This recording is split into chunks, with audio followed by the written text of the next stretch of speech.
Another thing that is needed, or for the second generation, another need for millennials and Gen Z, is I think they need to understand more the first generation, their thought process.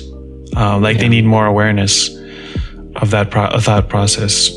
Like, I think that my analogy would go both ways, right? Like, if you know you're an OS, if you just understand, Mac. they're not like an OS, for example, like a different operating system. Yeah. So you can't just use your apps on their system.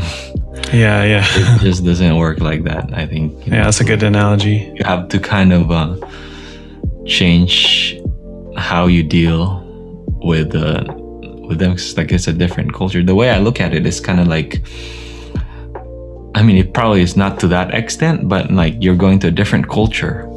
You can't, let's just say you go to like the Middle East or something, like a different country. You can't just bring your culture and expect that people would respond in the same way. Like, you can't bring your operating system and then engage in your own operating system.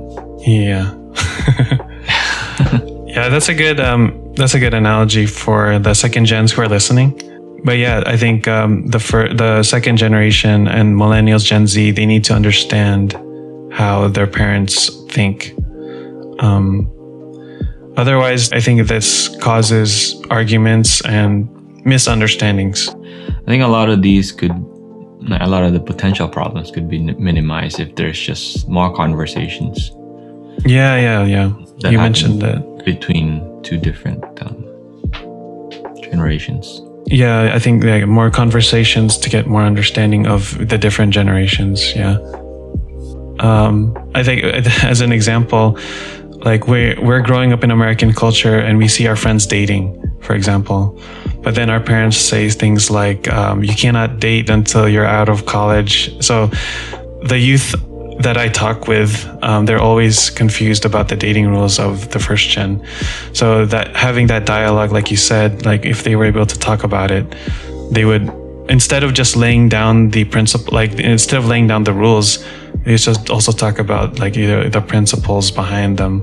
So in a Filipino American church context or in a ministry context, having the youth or the second generation understand the thought processes of the first gen would be very helpful.